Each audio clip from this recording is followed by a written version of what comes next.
నమస్కారం. ఘంటారావానికి స్వాగతం. ముందుగా ప్రధానాంశాలు. ఢిల్లీ మద్యం కేసులో ప్రధాన సూత్రధారి కేజ్రీవాలేనన్న ఈడీ. 10 రోజుల కస్టడీకి పిటిషన్, తీర్పు రిజర్వ్ చేసిన న్యాయస్థానం. ఢిల్లీ సీఎం అరెస్టుతో మిన్నంటిన నిరసనలు. ఎక్కడున్నా ప్రజాసేవకే జీవితం అంకితమన్న కేజ్రీవాల్.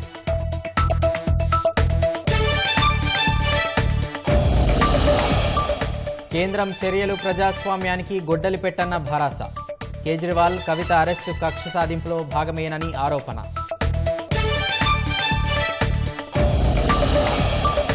కాళేశ్వరం ఆనకట్టల నమూనాలు పరిశీలించిన అయ్యర్ కమిటీ. మరింత లోతుగా అధ్యయనం చేయాలని నిర్ణయం.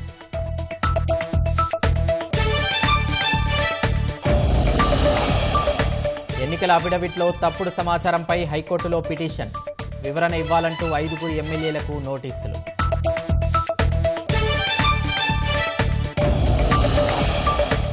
ఈఏపీ సెట్, ఈసెట్ తేదీల్లో ఉన్నత విద్యామండలి మార్పులు.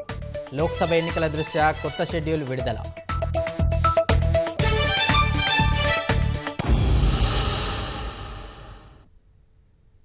ఢిల్లీ మద్యం కుంభకోణం కేసులో ఆప్ జాతీయ సమన్వయకర్త సీఎం కేజ్రీవాలే ప్రధాన సూత్రధారి అని ఎన్ఫోర్స్మెంట్ డైరెక్టరేట్ ఈడీ ఆరోపించింది. ఈ కేసుకు సంబంధించి నిన్న కేజ్రీవాల్ను అరెస్ట్ చేసిన ఈడీ ఇవాళ ఆయన్ను ఢిల్లీ రౌస్ అవెన్యూ కోర్టులో హాజరుపరిచింది. మరిన్ని వివరాల కోసం కేజ్రీవాల్ను 10 రోజుల కస్టడీకి ఇవ్వాలని కోరింది. ఈడీ తరపున వాదనలు వినిపించిన అదనపు సొలిసిటర్ జనరల్ ఎస్వీ రాజు కేజ్రీవాల్ అరెస్టుకు దారితీసిన కారణాలు, చట్టంలో నిబంధనలను కోర్టుకు వివరించారు. ఢిల్లీ మద్యం కేసులో కేజ్రీవాల్ ప్రధాన సూత్రధారి అని పేర్కొన్నారు. ఆయన కనుసన్నల్లోనే ఢిల్లీ మద్యం విధాన రూపకల్పన జరిగినట్లు తెలిపారు. అప్పటి ఢిల్లీ ఉప ముఖ్యమంత్రి మనీష్ సిసోడియాతో కేజ్రీవాల్ నిత్యం సంప్రదింపులు జరిపినట్లు అదనపు సొలిసిటర్ జనరల్ కోర్టుకు తెలిపారు. పీఎంఎల్ఏ సెక్షన్ 19 ప్రకారం ఎన్ఫోర్స్మెంట్ డైరెక్టరేట్ కేజ్రీవాల్ను అరెస్ట్ చేసినట్లు అదనపు సొలిసిటర్ జనరల్ చెప్పారు. నూతన మద్యం విధానం కోసం నిపుణుల కమిటీ ఏర్పాటైనప్పటికీ అది బూటకపు కమిటీ అని పేర్కొన్నారు. లంచాలు తీసుకోవడానికి, అవి ఇచ్చిన వారికి ప్రయోజనం కలిగే విధంగా ఢిల్లీ మద్యం విధానాన్ని రూపొందించినట్లు వివరించారు. ఈ మొత్తం కుట్రకు కేజ్రీవాల్ కీలక సూత్రధారి అని ఆరోపించారు. ఈ కుంభకోణం ద్వారా పొందిన డబ్బును ఆప్ అధినేతగా కేజ్రీవాల్ గోవా ఎన్నికల ప్రచారానికి వినియోగించినట్లు అదనపు సొలిసిటర్ జనరల్ రాజు తెలిపారు. మద్యం విధాన రూపకల్పన సమయంలో 45 కోట్లు హవాలా మార్గంలో చేతులు మారాయని, 6.5 లక్షలు ఒకసారి, 5.5 లక్షలు మరోసారి లంచంగా ఇచ్చినట్లు చెప్పారు.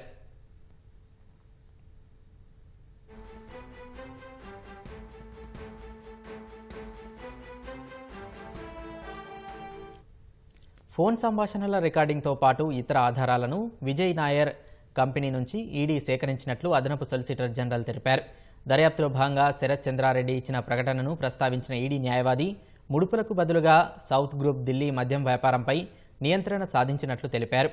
ఈ కుట్రపూరిత నేరం ద్వారా వచ్చిన ఆదాయాన్ని ఉపయోగించడంలో కేజ్రీవాల్ కీలకంగా వ్యవహరించినట్లు చెప్పారు. ఈ అక్రమ వ్యవహారం ద్వారా 100 కోట్ల లంచం మాత్రమే కాదని, లంచం చెల్లించిన వారి ద్వారా లాభాలు కూడా ఉన్నాయని, అవన్నీ కలిపితే ఈ కుంభకోణం మొత్తం 600 కోట్ల పైమాటే అని అదనపు సొలిసిటర్ జనరల్ రాజు కోర్టుకు వివరించారు. మనీ ట్రయల్ 4 మార్గాల ద్వారా గోవాకు తరలించినట్లు చెప్పారు. పెద్ద మొత్తంలో డబ్బు చేతులు మారిన విషయాన్ని గోవాలోని ఆప్ అభ్యర్థి ఒకరు ధృవీకరించినట్లు ఈడీ న్యాయవాది తెలిపారు. ఈ విషయం చెప్పిన వ్యక్తికి కూడా నగదు చెల్లింపులు చేశారని, ఈ వ్యవహారంలో ఎక్కువగా ఆమ్ ఆద్మీ పార్టీ లబ్ధి పొందినట్లు ఈడీ వెల్లడించింది.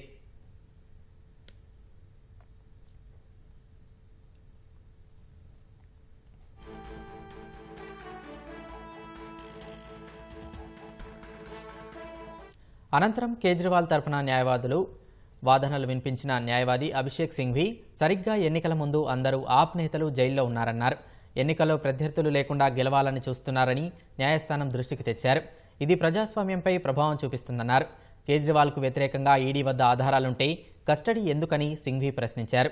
అప్రూవర్లుగా మారిన వారిని నమ్మాల్సిన అవసరం లేదని పేర్కొన్నారు. కేసు విచారణలో భాగంగా ఈడీ చెప్పిన 3-4 పేర్లని మళ్లీ చెబుతోందని వివరించారు. అరెస్టు చేయగలిగే శక్తి ఉన్నంత మాత్రాన అరెస్టు చేయాల్సిన అవసరం ఉన్నట్లు కాదన్నారు. ఒక ముఖ్యమంత్రిని అరెస్ట్ చేయాల్సిన అవసరం ఏం వచ్చిందని ప్రశ్నించారు. ఈ కేసును అన్ని కేసుల్లా చూడవద్దని, ఇందులో ప్రజాస్వామ్యానికి సంబంధించిన పెద్ద సమస్యలు ఉన్నాయని పేర్కొన్నారు. ఇరువైపులా వాదనలు విన్న న్యాయస్థానం తీర్పును రిజర్వులో పెట్టింది. జైల్లో ఉన్నా బయట ఉన్నా తన జీవితం దేశ ప్రజలకే అంకితమని ఢిల్లీ సీఎం కేజ్రీవాల్ అన్నారు.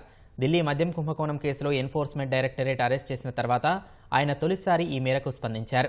రాజకీయ కుట్రలో భాగంగానే ఆప్ జాతీయ సమన్వయకర్త కేజ్రీవాల్ను అరెస్ట్ చేసినట్లు ఆప్ శ్రేణులు ఆరోపించాయి. లోక్సభ ఎన్నికల ప్రచారంలో పాల్గొనకుండా అడ్డుకునేందుకు కేంద్ర ప్రభుత్వం కుట్రపూరిత చర్యలకు పాల్పడుతోందని పేర్కొన్నాయి. ఢిల్లీ సీఎం అరవింద్ కేజ్రీవాల్ ఆయన స్వయం కృతాపరాధం వల్లే అరెస్ట్ అయ్యారని ప్రముఖ సామాజిక కార్యకర్త అన్నా హజారే అన్నారు.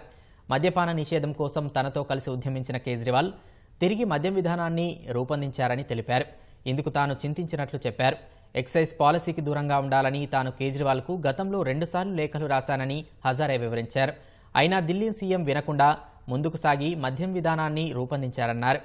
ఎక్కువ డబ్బు సంపాదించాలని కేజ్రీ అనుకున్నారని, అందుకే ఈ నిర్ణయం తీసుకున్నారని ఆరోపించారు. ఇప్పుడు చట్టం తన పని తాను చేస్తుందని స్పష్టం చేశారు. కాగా అన్నా హజారే దశాబ్దం క్రితం అప్పటి కాంగ్రెస్ ప్రభుత్వ అవినీతికి వ్యతిరేకంగా ఉద్యమాలు చేశారు. 2010 లోక్పాల్ ఉద్యమంలో హజారేతో కలిసి కేజ్రీవాల్ పనిచేశారు. తర్వాత 2012లో సొంత రాజకీయ పార్టీని స్థాపించిన కేజ్రీవాల్ అనతి కాలంలోనే ముఖ్యమంత్రి అయ్యారు. ప్రభుత్వ పాఠశాలలను బాగు చేసిన ఢిల్లీ సీఎం అరవింద్ కేజ్రీవాల్ను రాజకీయ కక్షలో భాగంగా అరెస్ట్ చేశారని తెజస అధ్యక్షుడు ప్రొఫెసర్ కోదండరాం అన్నారు. తెలంగాణ విద్యావంతుల వేదిక ఆధ్వర్యంలో హైదరాబాద్ బషీర్బాగ్ ప్రెస్ క్లబ్లో ఉద్యమ ఆకాంక్షలు, విద్యా ప్రమాణాలు, ప్రభుత్వ కర్తవ్యాలు అనే అంశంపై సదస్సు నిర్వహించారు. మానవ దైనందిన జీవితంలో విద్య చాలా ప్రత్యేకమని పౌర హక్కుల నేత ఆచార్య హరగోపాల్ అన్నారు. ఢిల్లీ ముఖ్యమంత్రి ఆప్ అధినేత అరవింద్ కేజ్రీవాల్ అరెస్టును ఆప్ తెలంగాణ రాష్ట్ర కన్వీనర్ డాక్టర్ తిడ్డి సుధాకర్ ఖండించారు. కేజ్రీవాల్ అక్రమ అరెస్టుకు నిరసనగా హైదరాబాద్ నాంపల్లిలోని భాజపా రాష్ట్ర కార్యాలయం ముందు శాంతియుతంగా నిరసన తెలిపిన తమను పోలీసులు బలవంతంగా అరెస్ట్ చేయడంపై మండిపడ్డారు.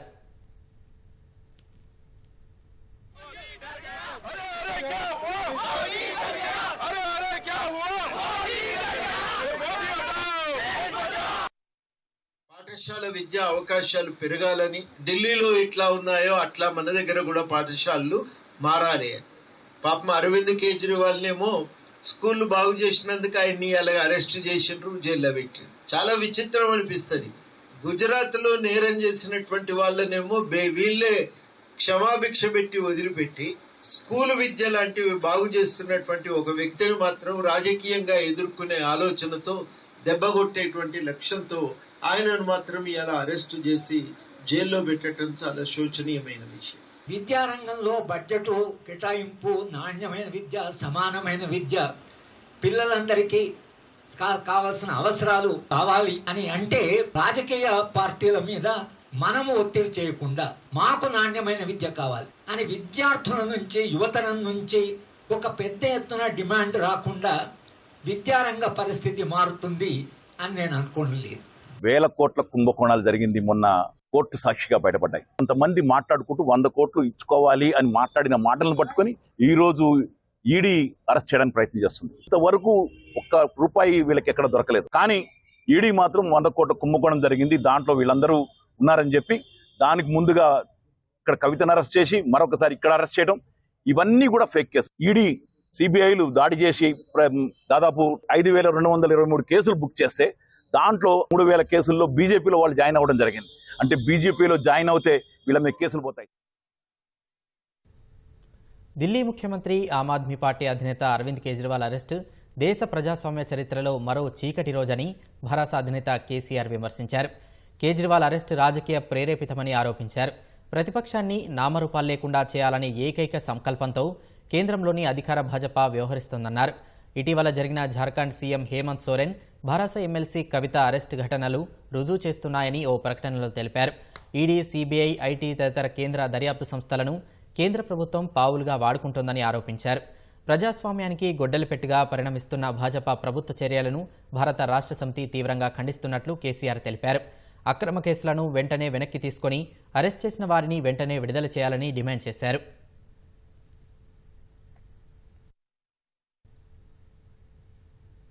దేశంలోని ప్రాంతీయ పార్టీలను బలహీనపరిచి లొంగదీసుకోవాలనే దురుద్దేశంతోనే ఈడీతో కేంద్రం దాడులు చేస్తోందని భరాసా ఎంపీలు విమర్శించారు. ప్రభుత్వ ప్రాధాన్యాలకు అనుగుణంగా విధానాలు మారుతాయన్న నేతలు రాజకీయ కక్ష సాధింపులో భాగంగానే కవితను అరెస్ట్ చేసినట్లు పునరుద్ఘాటించారు. అసెంబ్లీ ఎన్నికలకు ముందు రాష్ట్రాలకే పరిమితం చేసిన దాడులను పార్లమెంటు పోరు నేపథ్యంలో దేశ రాజధానికి తరలించారని ఆరోపించారు. శక్తి పేరిట అతివలను అవమానపరుస్తున్నారని విపక్షాలపై విరుచుకుపడుతున్న ప్రధాని మోదీ మహిళ అని చూడకుండా కవితను రాత్రిపూట ఎలా అరెస్ట్ చేయించారని భరాసా నేతలు ధ్వజమెత్తారు.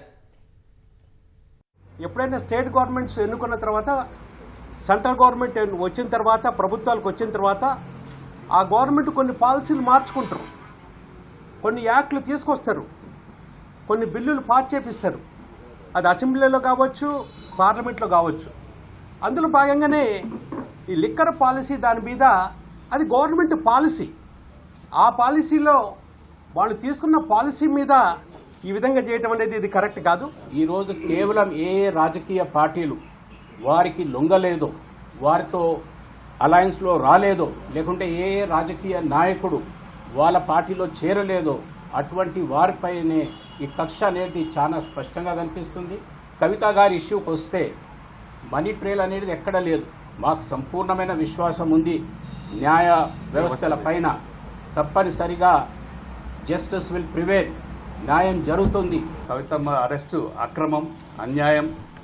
దాదాపు 2 సంవత్సరాల నుంచి టీవీ సీరియల్లా సాగదీసుకుంటూ వచ్చి కరెక్ట్గా వాళ్ళకు కావాల్సిన పార్లమెంట్ ఎలక్షన్ల ముందు బీఆర్ఎస్ పార్టీని బదనాం చేయడమే లక్ష్యంగా పెట్టుకొని తద్వారా లబ్ధి పొందాలనుకున్న బీజేపీ కుట్రలకు తెలంగాణ ప్రజలు తిప్పికొడతారు. ఢిల్లీ మద్యం కేసులో ఈడీ అరెస్ట్ చేసిన భరాసా ఎమ్మెల్సీ కవితకు సుప్రీంకోర్టులో ఊరట దక్కలేదు. తన అరెస్టు చట్టవిరుద్ధమంటూ కవిత దాఖలు చేసిన పిటిషన్ను రాజ్యాంగ చట్టబద్ధతపై దాఖలైన మరో కేసుతో కలిపి విచారిస్తామని సుప్రీంకోర్టు తెలిపింది.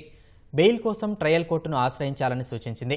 కవిత పిటిషన్పై justice Sanjiv Khanna, justice M M Sundaresh, justice Bela త్రివేదిలతో కూడిన ధర్మాసనం ఇవాళ విచారణ జరపగా ఈడీ తీరుపై కవిత ఆందోళన వ్యక్తం చేశారు. ప్రస్తుత పరిణామాలు తీవ్ర నిరాశ, నిస్పృహలకు గురిచేస్తున్నాయని కవిత తరపు న్యాయవాది కోర్టుకు తెలిపారు. ఈ పరిస్థితిలో భావోద్వేగానికి గురికావద్దని కపిల్ సిబల్కు జస్టిస్ సంజీవ్ ఖన్నా తెలిపారు.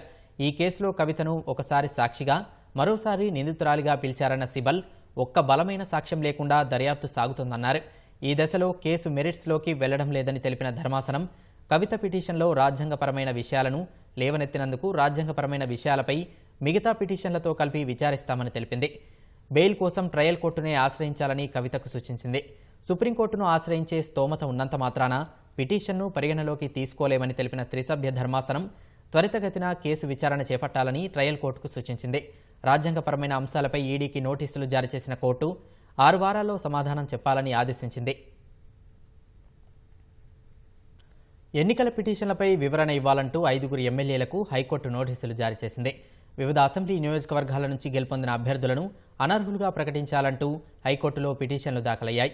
ఎన్నికల అఫిడవిట్లో తప్పుడు సమాచారం దాఖలు చేశారని, కొన్ని డబ్బులు పంచి ఓటర్లను ప్రలోభపెట్టారని, చట్ట ప్రకారం నేరమని మరికొన్ని పిటిషన్లు దాఖలయ్యాయి. ఖైరతాబాద్ ఎమ్మెల్యే దానం నాగేందర్ ఎన్నికను సవాలు చేస్తూ విజయారెడ్డి పిటిషన్ దాఖలు చేశారు. జస్టిస్ విజయసేన్ రెడ్డి విచారణ చేపట్టి దానం నాగేందర్కు నోటీసులు జారీ చేసి వివరణ ఇవ్వాలని ఏప్రిల్ 18కి వాయిదా వేశారు.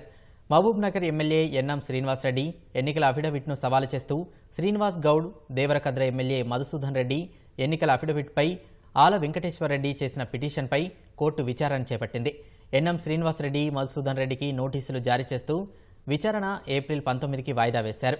ఆసిఫాబాద్ ఎమ్మెల్యే కోవా లక్ష్మి ఎన్నికల అఫిడవిట్పై అజ్మీర్ ఆజ్యం, జూబ్లీహిల్స్ ఎమ్మెల్యే మాగంటి గోపినాథ్ అఫిడవిట్పై అజారుద్దీన్, నవీన్ యాదవ్, పూనంనేని సాంబశివరావు ఎన్నికల అఫిడవిట్పై నందూలాల్ అగర్వాల్ దాఖలు చేసిన పిటిషన్లపై న్యాయస్థానం విచారణ చేపట్టింది. కోవా లక్ష్మి, మాగంటి గోపినాథ్, కూనంనేని సాంబశివరావుకు నోటీసులు జారీ చేస్తూ విచారణను వచ్చే నెల 16కి వాయిదా వేశారు. మరికొంతమంది ఎమ్మెల్యేల ఎన్నికలను సవాలు చేస్తూ హైకోర్టులో పిటిషన్లు దాఖలయ్యాయి. అవి విచారణకు రానున్నాయి. ఎస్సీ వర్గీకరణ లక్ష్యం ప్రధాని మోదీతోనే నెరవేరుతుందని ఎంఆర్పీఎస్ వ్యవస్థాపక అధ్యక్షుడు మందకృష్ణ మాదిగ అన్నారు. 75% ఉన్న మాదిగలపై కాంగ్రెస్ వివక్ష చూపుతుందని హనుమకొండలో విమర్శించారు.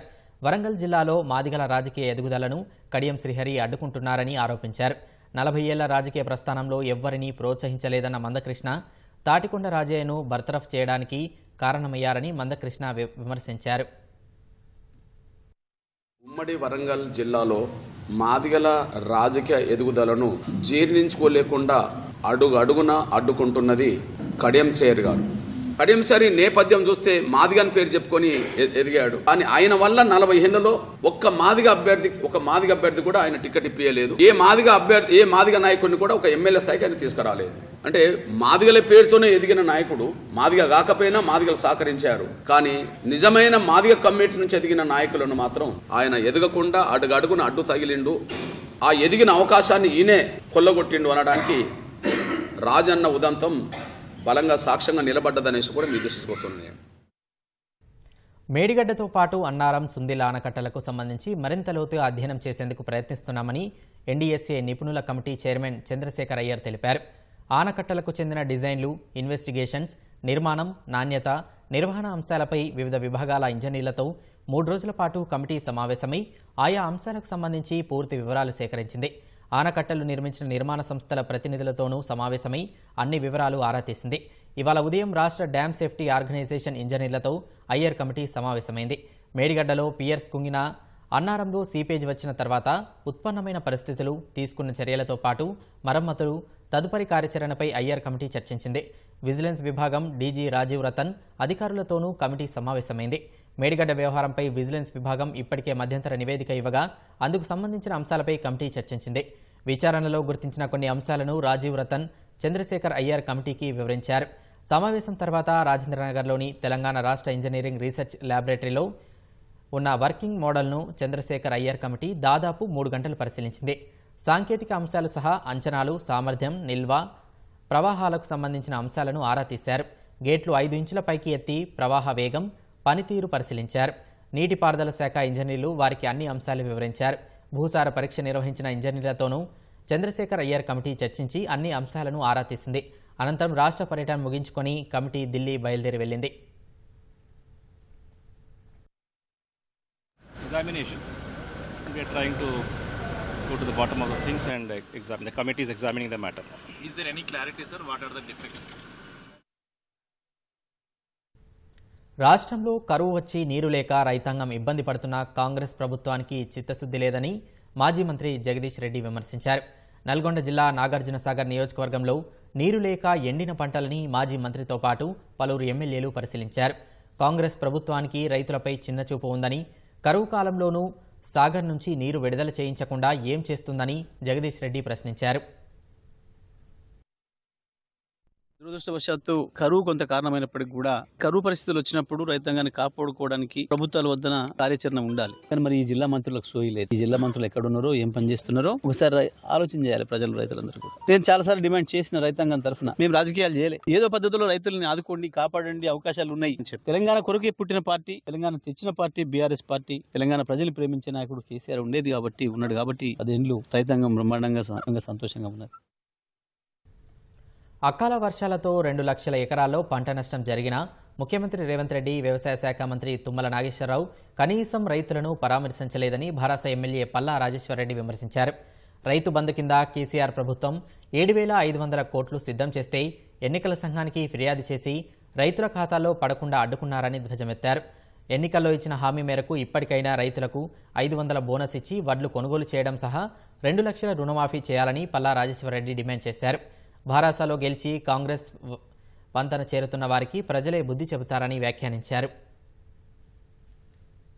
అకాల వర్షాలు, వడగండ్ల వానల వల్ల దరిదాపుగా 2 లక్షల ఎకరాలకు పైన పంట నష్టం జరిగింది.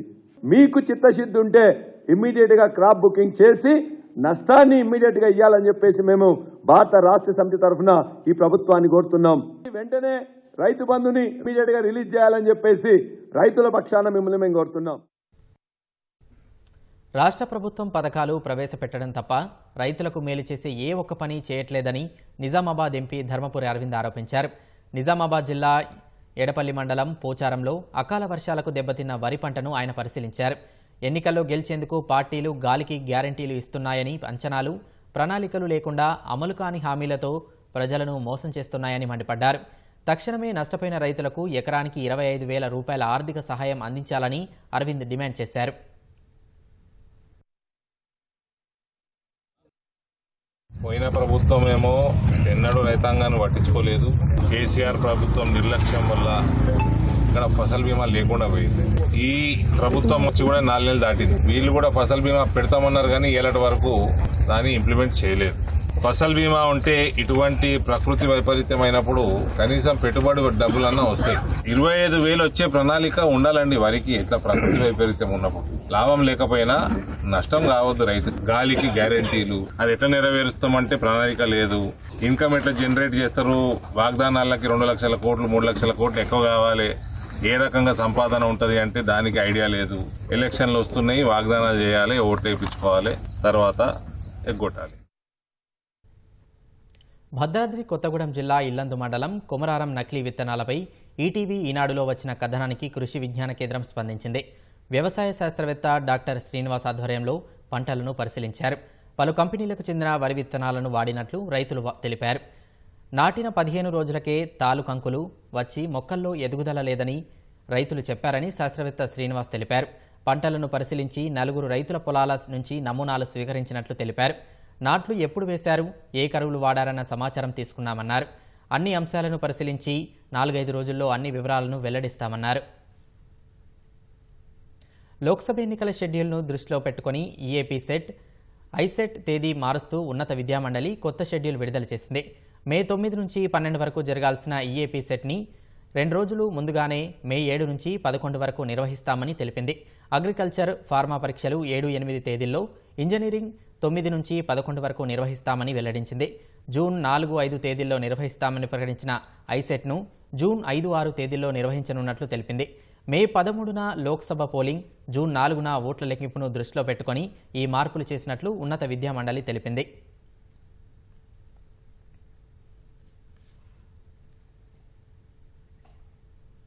విశాఖ పోర్టులో భారీ ఎత్తున డ్రగ్స్ పట్టుకున్న ఘటనపై సీబీఐ దర్యాప్తు కొనసాగుతోంది. విశాఖ తీరంలో నిన్న పట్టుబడిన డ్రగ్స్ కంటైనర్ సంధ్య ఆక్వా పరిశ్రమ పేరిట బుక్ అయి ఉండడంతో కాకినాడ జిల్లా కొత్తపల్లి మండలం మూలపేటలోని సంధ్య ఆక్వా పరిశ్రమలో సీబీఐ సోదాలు చేపట్టింది. గత రాత్రే సోదాలు ప్రారంభించిన సీబీఐ ఇవాళ ప్రత్యేక అధికారులతో సోదాలు చేసి పరిశ్రమలోని పలు రికార్డులను స్వాధీనం చేసుకున్నట్లు తెలుస్తోంది. డ్రగ్స్ కంటైనర్ను సీబీఐ అధికారులు విశాఖ కంటైనర్ పోర్టులో ఉంచారు. ఈ నెల 16న చైనా నౌక ద్వారా కంటైనర్ విశాఖ వచ్చినట్లు సీబీఐ గుర్తించింది. బ్రెజిల్ శాంటోస్ పోర్టు నుంచి డ్రైడ్ ఈస్ట్ బ్యాగులతో కంటైనర్ విశాఖ వచ్చినట్లు నిర్ధారించారు. ఇంటర్పోల్ సమాచారంతో నౌకను ట్రాక్ చేసిన సీబీఐ 25 కిలోల చొప్పున 1000 బ్యాగుల్లో ఉన్న డ్రైడ్ ఈస్ట్ను స్వాధీనం చేసుకుంది. ఆ ప్రైవేట్ కంటైనర్ టెర్మినల్ తమ పరిధిలోకి రాదని విశాఖ నగర కమిషనర్ రవిశంకర్ అయ్యనార్ తెలిపారు. సీబీఐ అధికారులు సహాయం కోరినందుకే డాగ్ స్క్వాడ్ను పంపామని చెప్పారు. పోలీసుల వల్లే సీబీఐ సోదాలకు ఆటంకం కలిగిందన్న ప్రచారంలో వాస్తవం లేదని సిపి చెప్పుకొచ్చారు. ఇంటర్పోల్ వచ్చిన సమాచారంతో విశాఖలో దాదాపు 50,000 కోట్ల విలువైన డ్రగ్స్ పట్టుకున్న మరుసటి రోజే అదే సంస్థ ఇచ్చిన సమాచారంతో హైదరాబాద్లో 9 కోట్ల విలువైన మాదక ద్రవ్యాలను స్వాధీనం చేసుకున్నారు. ఐడీఏ బొల్లారంలోని ఓ పరిశ్రమలో పెద్ద ఎత్తున నిషేధిత డ్రగ్స్ తయారు చేస్తున్నట్లు ఇంటర్పోల్ ఇచ్చిన సమాచారాన్ని డైరెక్టరేట్ ఆఫ్ రెవెన్యూ ఇంటెలిజెన్స్ అధికారులు స్థానిక ఔషధ నియంత్రణ విభాగం అధికారులకు అందించారు. ఈ మేరకి బొల్లారంలోని ఔషధ తయారీ సంస్థపై దాడులు చేసిన ఔషధ నియంత్రణ సంస్థ అధికారులు నిషేధిత మెపెడ్రిన్ డ్రగ్స్ను స్వాధీనం చేసుకున్నారు. మొత్తం 90 కిలోలు ఉంటుందని అధికారులు తెలిపారు. 10 ఏళ్ల నుంచి ఇక్కడ డ్రగ్స్ తయారు చేసి విదేశాలకు తరలిస్తున్నట్లు ప్రాథమికంగా నిర్ధారించిన అధికారులు కస్తూరి రెడ్డిని అరెస్ట్ చేశారు.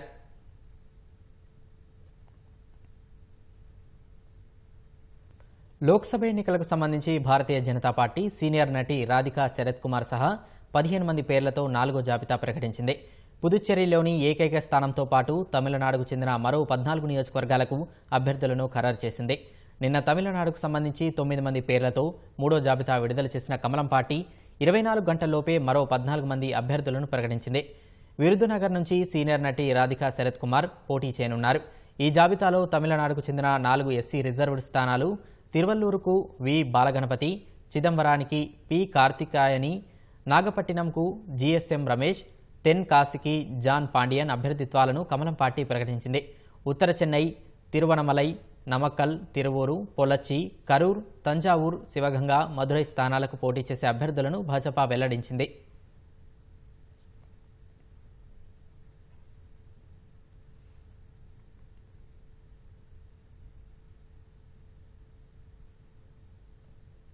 కాంగ్రెస్ కేంద్ర ఎన్నికల కమిటీ ఢిల్లీలో సమావేశమైంది.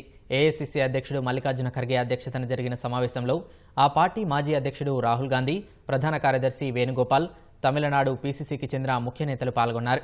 తమిళనాడులో పోటీ చేసే అభ్యర్థులపై చర్చించినట్లు కాంగ్రెస్ పార్టీ వర్గాలు తెలిపాయి.